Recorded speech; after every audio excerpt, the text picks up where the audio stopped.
Empuraan cinema റിലീസായതിനു ശേഷം കോൺട്രവേഴ്സിയാണ്. മോഹൻലാൽ ഇപ്പോൾ ഒരു കുറിപ്പ് എഴുതിയിട്ടിരിക്കുകയാണ് ഫേസ്ബുക്കിൽ. മോഹൻലാൽ മുട്ടുമടക്കി, മോഹൻലാൽ മാപ്പ് പറഞ്ഞു, മോഹൻലാൽ ഖേദം പ്രകടിപ്പിച്ചു എന്നൊക്കെയാണ് സംഘപരിവാർ ബെൽറ്റുകൾ പറഞ്ഞുകൊണ്ടിരിക്കുന്നത്. അപ്പം എന്താണെങ്കിലും ഈ കോൺട്രവേഴ്സികളുടെ ഒരു എൻഡാണോ മോഹൻലാലിൻ്റെ ഈ ഒരു കുറിപ്പ് എന്നുള്ളതാണ് നമ്മളിവിടെ ഡിസ്കസ് ചെയ്യാൻ പോകുന്നത്. പിന്നെ കുറച്ച് ഈ സംഘപരിവാർ എലമെൻറ്റുകൾ പടച്ചുകൂട്ടി വിടുന്ന കുറേ അവരുടെ പോസ്റ്റുകളും ചാനൽ ചർച്ചകളിലേക്ക് വിളിച്ചിട്ട് ഇവരുടെ ഒരു തരം ഭീഷണിയുടെ സ്വരം, ഇതൊക്കെയാണ് നമ്മൾ ഈ ഒരു കോണ്ടന്റിനകത്ത് പറയാൻ പോകുന്നത്. First of all, Mohanlal share ചെയ്ത ഈ ഒരു പോസ്റ്റിനെ കുറിച്ച് എനിക്ക് ഇതേ സിനിമയിൽ, എമ്പുരാൻ സിനിമയിൽ ബൈജുവിൻ്റെ ക്യാരക്ടർ പറഞ്ഞതേ പറയാനുള്ളൂ. അവരൊക്കെ അച്ഛനും മക്കളും, നമ്മൾ നായിൻ്റെ മക്കളും. അതിലും കൂടുതൽ ഇനി ഇതിനൊരു എക്സ്പ്ലനേഷൻ ഞാൻ എൻ്റെ ഭാഗത്തുനിന്ന് ഞാൻ തരുന്നില്ല. എന്നാൽ ഈ സൈഡിൽ കാണുന്നതാണ് മോഹൻലാൽ പങ്കുവെച്ച ആ ഒരു കുറിപ്പ്. പൃഥ്വിരാജ് ഇതേ കുറിപ്പ് ഷെയർ ചെയ്തിട്ടുമുണ്ട്. ഓക്കെ, ലൂസിഫർ ഫ്രാഞ്ചൈസിന്റെ രണ്ടാം ഭാഗമായ എമ്പുരാൻ സിനിമയുടെ ആവിഷ്കാരത്തിൽ കടന്നുവന്നിട്ടുള്ള ചില രാഷ്ട്രീയ സാമൂഹിക പ്രമേയങ്ങൾ എന്നെ സ്നേഹിക്കുന്നവരിൽ കുറേ പേർക്ക് വലിയ മനോവിഷമമുണ്ടാക്കിയതായി ഞാൻ അറിഞ്ഞു. ഒരു കലാകാരൻ എന്ന നിലയിൽ എൻ്റെ ഒരു സിനിമയും ഏതെങ്കിലും രാഷ്ട്രീയ പ്രസ്ഥാനത്തോടോ ആശയത്തോടോ മതവിഭാഗത്തോടോ വിദ്വേഷം പുലർത്തുന്നില്ല എന്ന് ഉറപ്പുവരുത്തേണ്ടത് എൻ്റെ കടമയാണ്. അതുകൊണ്ട് തന്നെ എൻ്റെ പ്രിയപ്പെട്ടവർക്കുണ്ടായ മനോവിഷമത്തിൽ എനിക്കും എമ്പുരാൻ ടീമിനും ആത്മാർത്ഥമായ ഖേദമുണ്ട്. ഒപ്പം അതിൻ്റെ ഉത്തരവാദിത്വം സിനിമയ്ക്ക് പിന്നിൽ പ്രവർത്തിച്ച ഞങ്ങൾ എല്ലാവരുടേതുമാണ് എന്ന തിരിച്ചറിവോടെ അത്തരം വിഷയങ്ങളെ നിർബന്ധമായും സിനിമയിൽ നിന്ന് നീക്കം ചെയ്യാൻ ഞങ്ങൾ ഒരുമിച്ച് തീരുമാനിച്ചു കഴിഞ്ഞു. കഴിഞ്ഞ 4 പതിറ്റാണ്ട് നിങ്ങളിൽ ഒരാളായാണ് ഞാൻ എൻ്റെ സിനിമാ ജീവിതം ജീവിച്ചത്. നിങ്ങളുടെ സ്നേഹവും വിശ്വാസവും മാത്രമാണ് എൻ്റെ ശക്തി. അതിൽ കവിഞ്ഞൊരു മോഹൻലാൽ ഇല്ല എന്ന് ഞാൻ വിശ്വസിക്കുന്നു. സ്നേഹപൂർവ്വം, മോഹൻലാൽ. എന്താണെങ്കിലും ലാലേട്ടൻ്റെ ഇങ്ങനത്തെ ഒരു ഫേസ്ബുക്ക് പോസ്റ്റ് കണ്ടപ്പോൾ ഞാൻ ആലോചിക്കുന്നു, ജയ് ഭീം ഇറങ്ങിയ സമയത്തും ഈവൻ പട്ടാൻ റിലീസായ സമയത്തും ഇതേപോലുള്ള അറ്റാക്കുകൾ ഈ സിനിമയ്ക്കെതിരെ വന്ന സമയത്ത് ഇതിൻ്റെയൊക്കെ അണിയറ പ്രവർത്തകർ ആരും വന്നിരുന്നു ഇതേപോലൊരു സംഗതി ഒന്നും ഷെയർ ചെയ്തിട്ടില്ല. മോഹൻലാൽ എന്ന് പറഞ്ഞ വ്യക്തി പണ്ട് എനിക്ക് തോന്നുന്നു ബ്രിട്ടാസിൻ്റെ ഒരു ഇൻ്റർവ്യൂവിലാണ് തോന്നുന്നു ഇങ്ങനെ പറഞ്ഞിട്ടുണ്ടായിരുന്നു, ഞാനൊരു പൊതു സ്വത്താണ് കേരളത്തിൻ്റെ. ഓക്കെ, അപ്പോൾ എന്നെ കല്ലെറിയാനും എന്നെ വിമർശിക്കാനും എന്തെങ്കിലും ഉണ്ടായാൽ എൻ്റെ മേത്ത് ചാടിക്കയറാനും ആയിരിക്കും, അത് അവരുടെ സ്വത്താണല്ലോ. ഓക്കെ, അപ്പോൾ അങ്ങനെ ആയതുകൊണ്ട് എന്നെ വേദിക്കാൻ ചാടി കയറാൻ എല്ലാവർക്കും ഭയങ്കര ഇഷ്ടമാണ്, അത് അവർ ചെയ്യുന്നുള്ളൊരു രീതിയിലുള്ളൊരു കാര്യം ഇങ്ങനെ മോഹൻലാൽ പറഞ്ഞു വെച്ചിട്ടുണ്ടായിരുന്നു. മേ ബി മോഹൻലാൽ അങ്ങനെ ഒരു ഫീലിംഗ് വന്ന് കാണുന്നത് ഇതിനകത്ത്, അല്ലെങ്കിൽ ഇതിൻ്റെ ഒരു എൻറ്റയർ ടീമിന് ഇതിൻ്റെ ഒരു കോൺട്രവേഴ്സി ഇതിപ്പോൾ ഇത്രയൊക്കെ ആവുമ്പോൾ ഇനി എങ്ങനെ മുന്നോട്ടുള്ളൊരു എക്സിസ്റ്റൻസ്. ബിക്കോസ് അപ്പുറത്തെ സൈഡിൽ നിന്ന് ആളുകൾ അവർ പ്രത്യക്ഷത്തിൽ പറയുന്നത് എന്താ, ഹേയ് ഞങ്ങൾ സിനിമ കാണണം എന്നാണ് പറയുന്നത്, ഞങ്ങളാരും ഇവിടെ സിനിമ കാണണ്ടെന്ന് പറയുന്നില്ല എന്ന് പറയുന്ന നേതാക്കന്മാർ, എന്നാൽ അടിയിലൂടെ നല്ല രീതിയിൽ കുതികാല് വെട്ടും പാലം വെപ്പും വെക്കുന്ന അണികൾ. ഇതാണ് നമ്മൾ കണ്ടുകൊണ്ടിരിക്കുന്നത്. ആൻഡ് ഇനി കമ്മിങ് ഇയേഴ്സ് ഓക്കെ, ഇവിടെ ഇവർ വന്നു കഴിഞ്ഞാൽ എന്തൊക്കെ സംഭവിക്കും എന്നുള്ളതിനെ കുറിച്ചിട്ട് എനിക്കൊരു ഐഡിയ ഇല്ലടേ.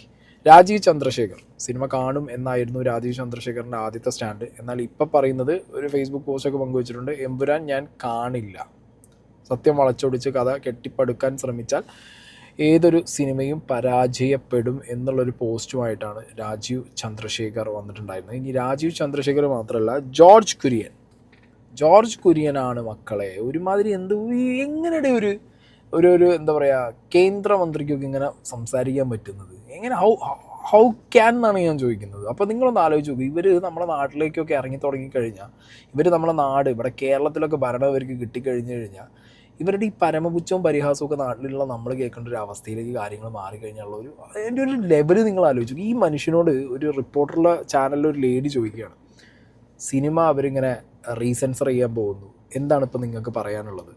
ഓക്കെ, ആദ്യം നിങ്ങൾ തന്നെ നിങ്ങളുടെ ഒരു നേതാവിൻ്റെ വാക്ക് എൻഡോസ് ചെയ്ത് പറഞ്ഞിട്ടുണ്ടായിരുന്നു, നിങ്ങൾ പടം കാണാൻ പോകണം എല്ലാവരും, ഞങ്ങൾക്ക് അങ്ങനെ ഒരു പ്രശ്നവും ഇല്ല, പടം എന്ന് പറഞ്ഞു കഴിഞ്ഞാൽ ഫ്രീഡം ആണെന്നൊക്കെ പറഞ്ഞ് സംസാരിച്ച ദിവസങ്ങൾക്ക് മുമ്പ് സംസാരിച്ച മനുഷ്യനാണ്. പക്ഷെ ഇപ്പോൾ ഫുള്ള് നയം മാറ്റി. ഇനി ഇയാളുടെ സർക്കാസം നിങ്ങൾ കേട്ടിട്ടുണ്ടോ? വളരെ കേൾക്കുമ്പോൾ വളരെ മ്ലേച്ഛമായിട്ടുള്ളൊരു കാര്യം. എനിക്കറിയില്ല അത് കട്ട് ചെയ്യുന്നുണ്ടോ, നിങ്ങൾ കട്ട് ചെയ്തോ? അല്ല, പ്രൊഡ്യൂസർ തന്നെ തീരുമാനിച്ചിട്ട് കട്ട് ചെയ്യാനായിട്ട് തീരുമാനിച്ചിരിക്കുകയാണ്. അപ്പോൾ അത് അടുത്ത ദിവസം തിയേറ്ററിൽ വരും കട്ട് ചെയ്യാൻ. അങ്ങനെയൊക്കെ ഞാൻ ആ സിനിമ കണ്ടില്ല, നിങ്ങൾ കണ്ടോ? ഞാൻ കണ്ടു. നല്ലതല്ലേ സിനിമ? കലയെന്നുള്ള രീതിയിൽ നല്ലതാണ്. അത് കൊലയൊന്നുമില്ല. എൻ്റെ അഭിപ്രായം പൊതുവെ ഒരു കേന്ദ്രമന്ത്രി ചോദിക്കുന്ന കൊലയൊന്നും ഇല്ലല്ലേ, കല എന്നുള്ള രീതിയിൽ നല്ലതാണെന്ന് അവർ പറഞ്ഞു, സിനിമ കണ്ടോന്ന് വെച്ചപ്പോൾ കൊലയൊന്നും ഇല്ലല്ലേ. ഇതാണ് ഇവരുടെ ഒരു ലെവൽ. ഞാൻ കഴിഞ്ഞ ദിവസം ഒരു ചാനൽ ചർച്ചയിൽ എൻ്റെ ഓപ്പോസിറ്റ് ഉണ്ടായിരുന്ന ഈ ടീമിനോട് ഞാൻ വളരെ എന്താ പറയുക, എനിക്ക് അത്രയും ദേഷ്യം വന്നിട്ടാണ് നമ്മൾ അവരോട് തിരിച്ച് പറയുന്നത് കാര്യങ്ങൾ. കാരണം എന്താ പറയുക, ഇവരുടെ ഒരു സ്റ്റാൻഡേർഡിലേക്ക് നമ്മളും ഇറങ്ങിപ്പോകും. സത്യം പറഞ്ഞു കഴിഞ്ഞാൽ നമ്മൾ ഓപ്പോസിറ്റ് നിൽക്കുന്നത് ഇവരാണെന്നുണ്ടെങ്കിൽ അവരുടെ ഒരു ലെവലിലേക്ക് നമ്മൾ ഇറങ്ങിപ്പോകുന്ന ഒരു അവസ്ഥയാണ്. കാരണം ഇവർ ഇങ്ങനത്തെ മറുപടി, ഒരു സിനിമ ഇറങ്ങിയിട്ട് ആ സിനിമയുടെ ആദ്യത്തെ ഒരു 30 മിനിറ്റിൽ കാണിക്കുന്ന കാര്യങ്ങൾ പോലും സഹിക്കാൻ ഇവർക്ക് പറ്റുന്നില്ല. അങ്ങനത്തെ ഒരു അവസ്ഥ ഉള്ള ആളുകൾ ഈ നാടിൻ്റെ ഭരണം, നമ്മളെ കേരളത്തിൻ്റെ ഭരണമൊക്കെ അവർക്ക് കിട്ടിക്കഴിഞ്ഞുള്ളൊരു അവസ്ഥയെ. പിന്നെ ഇതിന് എനിക്ക് കട്ടിൻ്റെ കാര്യം അറിയത്തില്ല. പിന്നെ ഈ സിനിമ പുഷ്പുൾ, പിന്നെ പുഷ്പുൾ എന്ന് പറഞ്ഞാൽ ഹൗസ്, പുഷ്പുൾ ഹൗസ്, പിന്നെ ടോപ്പ് ഹൗസ്. അപ്പോൾ അതിൻ്റെ തിയേറ്ററിൻ്റെ മുകളിൽ കയറി ഇരുന്നിട്ട് കണ്ടുകൊണ്ട് ചില തിയേറ്ററുകളൊക്കെ ബലക്ഷയം സംഭവിച്ചു കാണും. അതുകൊണ്ട് ഇതിൻ്റെ ജനപ്രീതി കുറയ്ക്കാൻ വേണ്ടി അവർക്ക് എളിമ തോന്നിക്കാണും.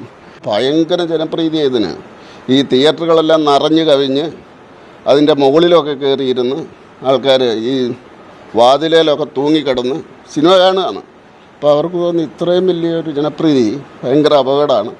അപ്പോൾ അതുകൊണ്ട് ചില ഭാഗങ്ങൾ കട്ട് ചെയ്തിട്ട് എളിമ കൊണ്ടാണ്, നിങ്ങളെപ്പോലെ തന്നെ എളിമയുണ്ട് അവർക്ക്. അവർ സ്വയം തീരുമാനിക്കുകയാണ്. അതിൻ്റെ ജനപ്രീതി വർദ്ധിച്ച് തിയേറ്ററുകളുടെ എല്ലാം കഥകളൊക്കെ തൂങ്ങിപ്പോകുന്നു. അതേ തൂങ്ങിക്കിടന്നുകൊണ്ടാണ് കാണുന്നത്. പിന്നെ മുകളിൽ കയറി ഇരുന്നിട്ട് താഴോട്ട് നോക്കുന്നു. അതുകൊണ്ടാണ് ഇങ്ങനെ ഇടിച്ചു കയറുന്നത്. ആരെ കൊണ്ടെങ്കിലും ഈ സിനിമ കാണിക്കരുതെന്ന് പറഞ്ഞിട്ട് ഇതോ കാണിച്ചിരിക്കുന്നു, ഇവൻ പറഞ്ഞിരിക്കുന്നു കാണരുത് എന്ന് പറഞ്ഞിട്ട് അതിൻ്റെ ഇത് കൊടുക്കാനല്ലേ. എനിക്കറിയില്ലെന്ന്, ഞാൻ കണ്ടില്ലെന്നേ. ഒരു കേന്ദ്രമന്ത്രിയുടെ ചർക്കാച്ചമാണ് ഇപ്പം നമ്മളിവിടെ കണ്ടത്. ഇതേ ചർക്കാച്ചം നാട്ടുകാരടിക്കാറുണ്ട്. നിങ്ങൾ ഈ വോട്ടിൻ്റെ സമയത്ത് ഞങ്ങൾക്ക് ഇപ്പം കിട്ടും, നമ്മളിപ്പം അക്കൗണ്ട് തുറക്കും, ഞങ്ങളിപ്പോൾ റെഡിയാക്കി തരും, ഇപ്പം നമ്മൾ വളർത്തിയിടുന്നൊക്കെ പറഞ്ഞിട്ടുള്ള നിങ്ങളുടെ പല നേതാക്കന്മാരുടെ ഡയലോഗിലും നാട്ടുകാർ ഇതേ ചർക്കാച്ചം തിരികെ അടിക്കുക. ഞാൻ പറയുന്നില്ല ഇനി കൂടുതലൊന്നും, സിനിമയിൽ തന്നെ പറഞ്ഞിട്ടുണ്ട് കുറേ. അപ്പം നമ്മൾ പറഞ്ഞു കഴിഞ്ഞാൽ നമ്മളപ്പം എന്തായി, രാജ്യദ്രോഹിയായി. ഇവിടെ അങ്ങനെയാണല്ലോ. ഇന്ന് രാവിലെ ഉച്ച വരെ ലാൽ അല്ലെങ്കിൽ പൃഥ്വിരാജ് എന്നൊക്കെ പറയുമ്പോഴത്തേക്ക് രാജ്യദ്രോഹികളാണ്. ഇനി ഉച്ചയ്ക്ക് ശേഷം ഇവർ രാജ്യസ്നേഹികളായിട്ട് മാറും. കാരണം പോസ്റ്റ് വന്നല്ലോ. ഇനി ഇതിനിടയിൽ സുപ്രിയ മേനോൻ, ഇപ്പം ഞാൻ നോക്കുമ്പോൾ പൃഥ്വിരാജിൽ നിന്നും മോഹൻലാലിൽ നിന്നും കാര്യങ്ങൾ ഷിഫ്റ്റായിട്ട് സുപ്രിയ മേനോൻ്റെ മേലേക്ക് കാര്യങ്ങൾ പോകുന്നു. അതായത് പൃഥ്വിരാജിൻ്റെ വൈഫിൻ്റെ മുകളിലേക്ക്. പൃഥ്വിരാജിൻ്റെ വൈഫ് ഇട്ടൊരു പോസ്റ്റ് ഉണ്ട്. ഓക്കെ, ആ പോസ്റ്റിനകത്ത് പറയുന്നത് Prithviraj as an husband, as A film maker, ആ ഒരു സ്ട്രഗിൾ 2006 മുതൽ ഇവർ കാണുന്ന സ്ട്രഗിൾ ഉണ്ട് പൃഥ്വിരാജിൻ്റെ. ആ സ്ട്രഗിളിൽ നിന്നും ബിൽഡ് ചെയ്ത അഹങ്കാരി താന്തോന്നി തൻ്റെടി ഹസ്ബൻഡ്, ഓക്കെ, ബാക്കിൽ നിന്ന് സംസാരിക്കുന്നവരുടെ അല്ലെങ്കിൽ ഈ വ്യക്തിയെക്കുറിച്ചിട്ട് നെയ്സേഴ്സ് പറയുന്ന ഒരുപാട് പേര് ആളുകളുണ്ട്. അങ്ങനെയുള്ള ആളുകളുടെ ഈ കുത്തുവാക്കും വർത്താനവും പഴിചാരലും പിന്നെന്നുള്ള കുത്തലും ഒക്കെ മാറ്റി മറിച്ച് ഈ വ്യക്തി എങ്ങനെയാണ് as A director, as A film technician evolve ചെയ്തത്, ഇയാളുടെ സക്സസ്, അല്ലെങ്കിൽ ഇതിലൊക്കെ സന്തോഷിച്ചുകൊണ്ട് ഒരു വൈഫ് ഇട്ടിട്ടുണ്ടായിരുന്ന ഒരു പോസ്റ്റിൻ്റെ ഡിസ്ക്രിപ്ഷനാണ്. അതിനടിയിൽ ആളറിഞ്ഞ് കളിയടാന്നുള്ളൊരു വാക്ക്, അത് പൃഥ്വിരാജിൻ്റെ മൂവിയിലുള്ള ഡയലോഗാണ് ഈ ആളറിഞ്ഞ് കളിയടാന്നുള്ളത്. ഈ ഒരു സാധനം ഇവർ ഇട്ടപ്പോഴത്തേക്ക് ഇപ്പം ഏറ്റവും കൂടുതൽ സംഘപരിവാർ ഹാൻഡിലുകൾ യൂസ് ചെയ്യുന്നത് ഈ സാധനമാണ്. എമ്പുരാന് 17 ഭാഗങ്ങൾ കട്ട് ചെയ്തു, ആളറിഞ്ഞ് കളിയടാ. മനസ്സിലായോ? ഏറ്റവും കൂടുതൽ ആളുകൾ ഈ പറഞ്ഞ സുപ്രിയേൻ്റെ പോസ്റ്റ് എടുത്ത് വെച്ചിട്ട് അതിൻ്റെ മുകളിൽ ആളറിഞ്ഞ് കളിയടാ, ഹസ്ബൻഡിനോട് ആളറിഞ്ഞ് കളിക്കാൻ പറ എന്ന് പറഞ്ഞിട്ട് അവരെ വരെ വലിച്ചഴച്ച്, ഇതാണ് ഇവരുടെ ഒരു പിറ്റി പൊളിറ്റിക്സ് ഇവിടെയാണ് കിടക്കുന്നത്. ഇവർക്ക് ഒരു സ്റ്റാൻഡേർഡും ഇവർക്കില്ല. അമ്മ പെങ്ങന്മാർ നോക്കാറില്ല. എതിരെ നിൽക്കുന്ന ആളുകൾ എങ്ങനെ എന്താ അവർ പറയുന്നത് എന്താണെന്ന് ഇവർ കേൾക്കാറില്ല. അവരങ്ങോട്ട് വായ തോന്നിവാസവും തെമ്മാടിത്തരവും ഒക്കെ സൈബർ സ്പേസിനകത്ത് കമൻറ്റ് ബോക്സിലാണെങ്കിലും പോസ്റ്റുകൾ ഉണ്ടാക്കിയിട്ട് നിങ്ങളത് അഴിച്ച് വിടൂ വരും. മനസ്സിലായോ? ഇപ്പം ഇവർ എമ്പുരാൻ കത്തി നിൽക്കുന്നത് കൊണ്ടായിരിക്കണം മേ ബി തമിഴ്നാട്ടിൽ വിജയ് പറഞ്ഞത് ഇവർ അത്ര ശ്രദ്ധിച്ചിട്ടില്ല. മനസ്സിലായോ? അതോ ഇനി തമിഴ്നാട്ടിൽ പോയിട്ട് ഇത് ഇളക്കി കഴിഞ്ഞ് കഴിഞ്ഞാൽ നടക്കൂല, അവിടുന്ന് തമിഴന്മാരെ ഇന്ന് കണക്കിന് കിട്ടും എന്നുള്ളത് കൊണ്ട് ഇനി മിണ്ടാതിരിക്കുന്നതാണോ എന്നറിയില്ല. അവിടെ പേരെടുത്ത് പറഞ്ഞു തന്നെ വിജയ് നല്ലൊരു കൊട്ട് മൂടിക്കിട്ട് കൊട്ടിയിട്ടുണ്ട്. പക്ഷെ അവിടെ ഒന്നും ഞാൻ പറഞ്ഞു കണ്ടില്ല. അവിടെ പറഞ്ഞു കഴിഞ്ഞാൽ കളി മാറും. മലയാളികളല്ലല്ലോ, തമിഴന്മാരാണ്. അവിടെ കളിച്ചു കഴിഞ്ഞാൽ കളി വേറെ ഒരു പഠിപ്പിക്കും. ഇതിപ്പോൾ തമിഴ്നാട്ടിലാണ് എമ്പുരാൻ സിനിമ ഇങ്ങനെ 17 കട്ട് ചെയ്യണം, അല്ലെങ്കിൽ ഈ പറഞ്ഞ രാജ്യവിരുദ്ധമാണെന്ന് പറഞ്ഞിട്ട് നിങ്ങൾ തമിഴ്നാട്ടിലാണ് ഈ സിനിമ ഇറങ്ങിയത്, ഒരു തമിഴ് സിനിമയാണ് ഇത് എന്നുണ്ടെന്നുണ്ടെങ്കിൽ ഈ പറഞ്ഞ സംഘിൻ്റെ ഒന്നും ഒരു കളി അവിടെ ആ മണ്ണിൽ നടക്കില്ല.